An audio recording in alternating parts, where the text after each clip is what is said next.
Okay. Um, I wonder where the transcript thing is. More settings.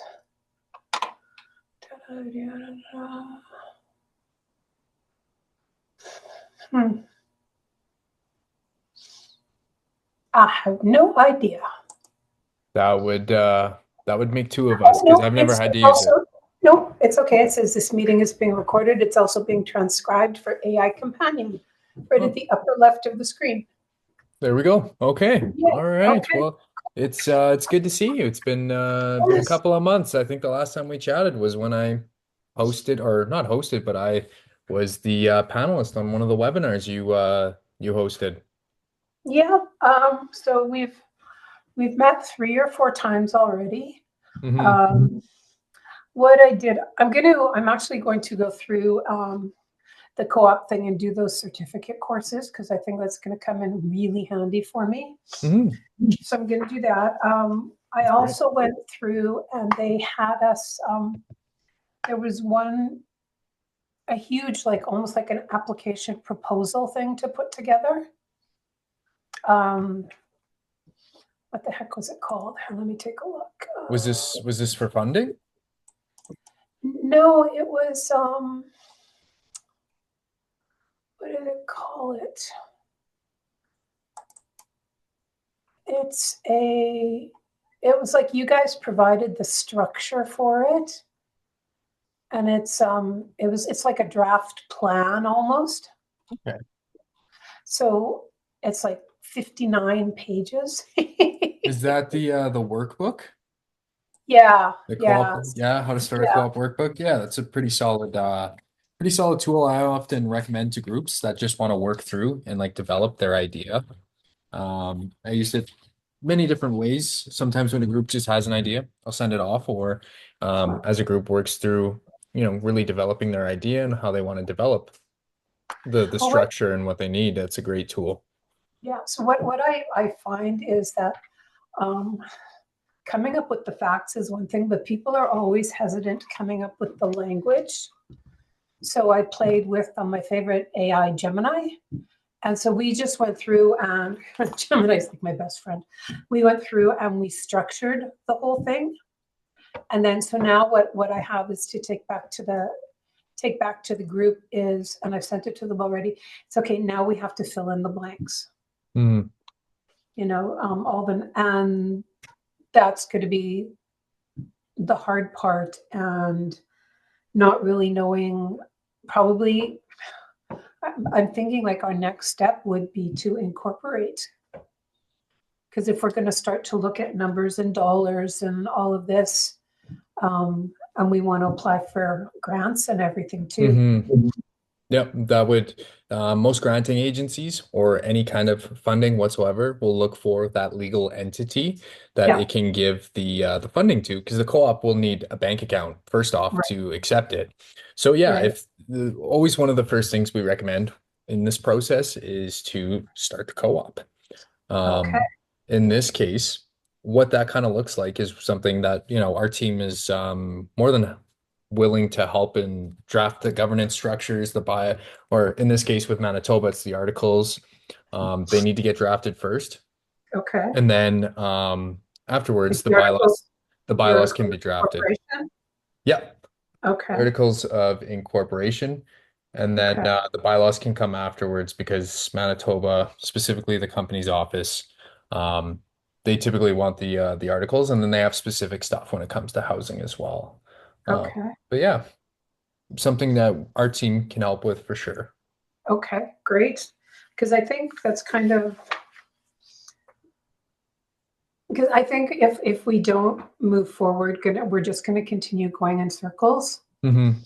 And we've like we actually had a meeting about numbers our last meeting and kind of the land that we're thinking about possibly getting is once it's everything has to be brought up to code in terms of sewer and water. Hmm. Uh, so it's going to be about $2 million. And then I was just looking at building estimates and they're saying like, depending on what you're building in the PA, it can be, I think I was looking at between 20 and 30 units. So that could be between $5 and $8.2 million. Yeah. So in a perfect world, how much of this can we get as grants and stuff? That's always the $1 million the question, right? Is how can we fund the co-op? Right. I mean, we've kind of discussed the cooperative housing development program. That would be one of the largest and probably the best designed to help cover the costs. Obviously, it would be a loan through CMHC, 1/3 eventually forgivable, and then 2/3 repayable with generous interest rate, I believe. The thing about that is it's a federal program. Second phase hasn't been announced yet, and if I'm being honest, I don't know when they'll announce phase 2, but that is the program CMHC currently has offered for groups. And my colleague and I, Kathy, we actually had a meeting with someone from CMHC, and they often refer to, when it comes to funding cooperatives, that be the first program they really look at getting ready to apply for, because it's best suited to help with co-ops. Okay. Mm-hmm. So the CHDP is the first thing that we. Yeah. Okay.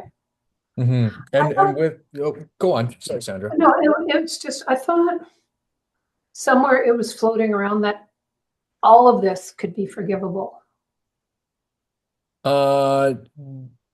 Not that I'm aware of. No, Okay. the loan wouldn't be completely forgivable. 1/3 of it is forgivable. Okay. Mm-hmm. And are there extra bonuses for us being up in the north? So the way that they really do the application process is there's specific pieces, or not pieces, but criteria. And it's based on a point system. So depending on where you are and how many boxes you check off, it can help with your application being successful in applying for the CHDP. So one of those things being a rural community, northern remote community might help. It also makes the minimum requirement for the build being a little bit easier. They base it off population size, of course.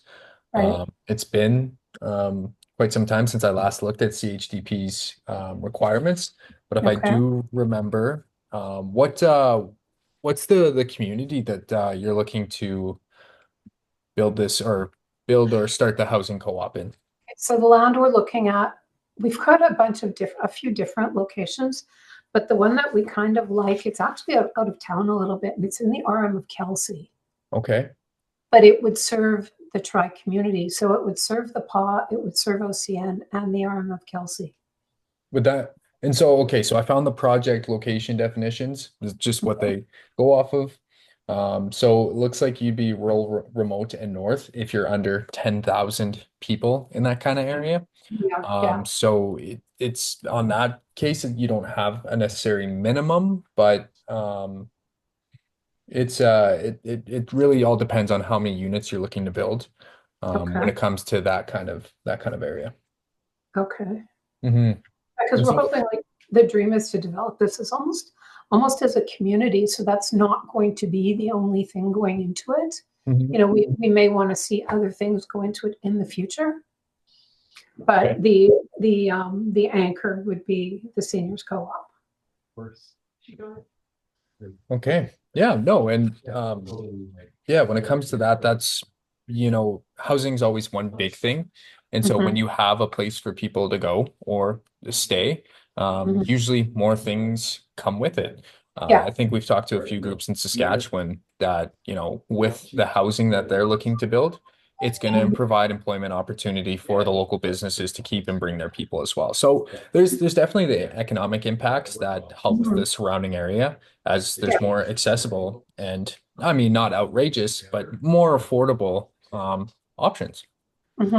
Yeah. So I guess in this case, where's the conversation kind of at with the group? Do you folks have a steering committee kind of identified? I know you continue on. Sorry. We do. So the people who were at the meeting were Rod and Patty and Jonathan. And Jonathan is the ec dev officer here. Yep. So that's right. Rod used to be a Reeve, and Patty does home care. And then we have a woman named Laura Ayers who's very involved in childcare. So she's also going to be on my childcare co-op, Mm-hmm. which is great. So and then there's me just trying to, get them all the information and to go on to move on everything. Yep. And so you're So going to be involved. um, we don't know the degree of my involvement. Um, Mm-hmm. like it's a community futures project, but it's not a community futures project, but it is. So it's kind of, um, I don't know where, like, once it's up and functioning, I think we're hoping, like, we want to get it started happening, and then we might take a step back, or we might decide to stay on as part of it. It's one of those things where we're learning, so we'll decide as we go along. Okay. Okay. Yeah, for sure. And also kind of what we've seen in Saskatchewan is, municipalities, ECDEV offices, people who are invested in wanting to see this, Yeah. they'll usually comprise the steering committee off the start. And Mhm. then once the units and the housing is built, then the tenant members will become the members of the co-op as well. And then they'll help fill up the board of directors. Right. Yeah. Okay. Yeah. So in that case, it's still tenant members are the ones that are in control in decision making. I don't want to say control, but in decision making, they Mhm. have the majority. So usually the way that's set up is the board of directors, once it starts accepting members, will be structured 1/3 of these community support members, and then 2/3 would be the tenant members, the ones who live in the actual housing themselves. Okay. But obviously that's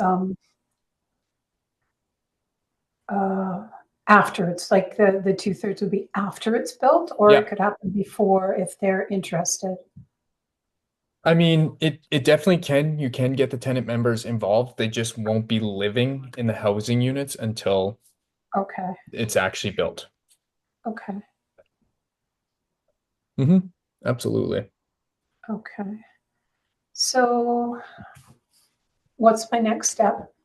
The next step, I mean, you're kind of having a conversation. It sounds like you're actually doing some of the mapping of, where and the looking into the finances. I think that's really a really solid place to start. Mhm. Obviously, you're in talks about securing land or having a contract to secure land. That's one of the Mhm. big components of CHDP is that there are some things that they want in place when folks apply. So Okay. that's land identified and even, in the hands or in an agreement that it'll be in the hands of the cooperative, whether that's from a municipality, an owner, what have you. Okay. And then they'll want some blueprint work done. So like a class B blueprint work of what the housing co-op would look like, um, Okay. and those kinds of things. So, but first, the first thing we have to do is the articles of incorporation, Yeah, correct? yeah. The very first with working with us would be, Mhm. yeah, just sending me even an email and then just saying, hey, this is where we're at. We want to move forward with incorporating this co-op. And then Okay. what I'll do is I'll follow up in an email with just I use an incorporation survey just so I can get the details of folks involved, the name, where, and then I Okay. can use that to start drafting the articles of incorporation and the incorporation documents. From Okay. there, from there, once that's drafted, I'll send it off to you, and then you can forward it along to the rest of the steering committee. Okay. And essentially, folks review it, and then I set up a date where we'll go over a day and time where we'll go over the documents and I'll go over the articles with the group so that they understand what's in it, Okay. and what the structure of the co-op essentially is. And then Okay. from there, we can actually move forward with submitting for incorporation. So what that looks like is a name reservation in Manitoba. And then Mhm. once that comes in, the group will have to sign and submit the documentation to the company's office. Okay. Yep. And then yeah, you should hear back from the company's office excuse me, Okay. relatively quick. Yeah. And Or then, I should say relatively quick. I mean, you'll hear back from them depending on how busy it is for them the time of year. I usually say in Saskatchewan it's quick. It took 7 weeks for a housing co-op to get passed through. So Okay, and then after that, step two would be the bylaws. Yeah, once that's incorporated, the next step is the co-op's legally incorporated. It can start doing the things that it wants to do, like, applying for maybe some funding that exists that the group falls under. Okay. And then yeah, we can draft the So we need bylaws for the group as the well. bylaws first though, right? You have 18 months in Manitoba to get your first set of bylaws drafted and approved. So the group does have time. Um, it's just it has to be within 18 months. But if we want to apply for funding for things, don't we need to have The bylaws in place? bylaws would definitely probably help Okay, in case the CHDP program does want to see them. Just okay, because the bylaws really do tease out the processes when it comes to the housing co-op, right? The articles is the governance structure, and then the right, bylaws really lay out the processes and how the processes are involved with the structure. okay. Yep. And then it's the CHDP application after that. Yep. Yes? Yep. Okay. Okay, so now the big question. Mm-hmm. They want us to know if we have skin in the game? So do we have to have money available? So it's one of the things that you don't need money available, but to get the things that they require, it does cost money. So getting a Class B estimate of what the build and everything looks like from a contractor or a developer, that'll Class D cost or B? B. B, okay, It will cost some money unless you can okay, find a developer or contractor that will do the work free, okay, or on a condition on approval of getting funding from the CHDP program. okay. Um, and then yeah, that's one of the big components of it. And they also want land. So whether that's a contract to take the land or the co-op, purchases the land or some kind of agreement that it has land is also what they look for. So we have to have the land, okay. Hmm. So I like repeating things back just so I understand. So Absolutely. it has to be, we either have to own the land or have an agreement to purchase. Hmm. Hmm. Now, can the agreement to purchase be based on getting the CHDP loan? See, that's an interesting kind of question. I would actually have to double check. And I can Okay, get back to you on that one, but I do know that there has to be some sort of agreement where the co-op does have the land. They want to make sure that the co-op does have the land identified and has the means to have it when they apply for the funding. Just because okay. if they receive the funding and then everything falls through and there's no land, then it's kind of hard to give the necessary funding for the project. But So I then, will follow up on that and just double check with some of my notes and even one of my colleagues who sat in on the call. Um, okay, so then the CHDP funding doesn't apply to the land then, or does it? it can in the case that if you get an agreement, it covers 100% costs of the development. So Okay, if you can get these kind of contracts in place or these agreements in place where the co-op doesn't have to pay upfront, or right. hopefully in the case where it's an agreement where it can get the land and then once it's successful, it can pay the municipality, the owner, whoever it is, for the land. Okay, That's the perfect scenario. that's where the 100% is. Okay, The 100% that's cost covered. 100% cost of development. Okay, okay, that's good. Okay, Yep. so it's the articles. I have to send you an email about articles of incorporation. Hmm. We still have to come up with a name because the one, though I love the name that I've kind of started using, but the problem is it's the name of the land that we're going on. It's the name of the trailer park, and it doesn't have a really positive Mm, image. So I've got some names to send to the guys.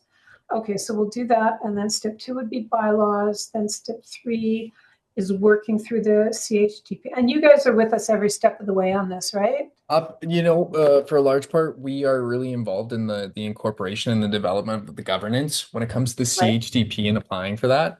Mhm. We aren't necessarily involved in that just because Okay. that's post incorporation. But we do have, in some cases, we do have business coaching. We do offer. It's on a case by case availability. Okay. We do that a quarterly intake, and so what that is, if a group is approved, they get to work with our entrepreneur in residence or Okay. consultant that we have trusted to help the group with develop some of the post incorporation business details. And so, helping the group maybe become CHDP application ready might be something that, that could be used for business coaching. Okay. Won't necessarily walk through and apply for the application for you, but she could, in a sense, help the group get ready for applying for that program. Okay. Yeah. Well, I love applying for grants. So, and so does Jonathan. So, So you got a application tag team ready to go then for that. yeah, yeah. Jonathan's finding out about it when he'll listen to this. It's like, Jonathan. That's awesome. Everybody needs a grant expert. Yeah, yeah. So that'll be okay. Yeah. Okay. I don't think I have any more questions. Um, I'll start doing those courses and just like the one, I guess I'm starting with the advisor one, I think, because that Yeah. one might be That'd probably my be, role in this. Yeah. you would be an advisor for sure. Okay, so that would be helpful. Yeah. And then Okay. if you have any questions or anything, just send me an email. Happy to help. Okay. Okay. So I will shoot you an email right away about I'm just gonna get started on the articles of incorporation. Okay, sounds good. And I And can send you the thing to fill out and we can move forward with that. perfect. Okay, cool. That's Awesome. great. Well, So yeah, once this is all ready to go, you can just send me the link and the transcript and then I can share it with everybody. sure, Yeah. absolutely. I figured it's way easier to do this than try to get everybody together and then they can watch it and listen to it. And then if they have questions, we can put all the questions together and come back to you. Yeah, absolutely. And I guess I'll kind of say this not to you, but to anybody who's watching it. If you do have any questions, my email is riley@cooperativesfirst.com. You can get it from Sandra if you're watching this after the fact. But yeah, just reach out if you, Sandra, or anyone else has questions. Send me an email. Perfect. Happy to help. Okay, fantastic. Thank you so much. We're No going to get problem. rolling on this. No problem. We'll chat soon. Okay, bye-bye. Okay, take care.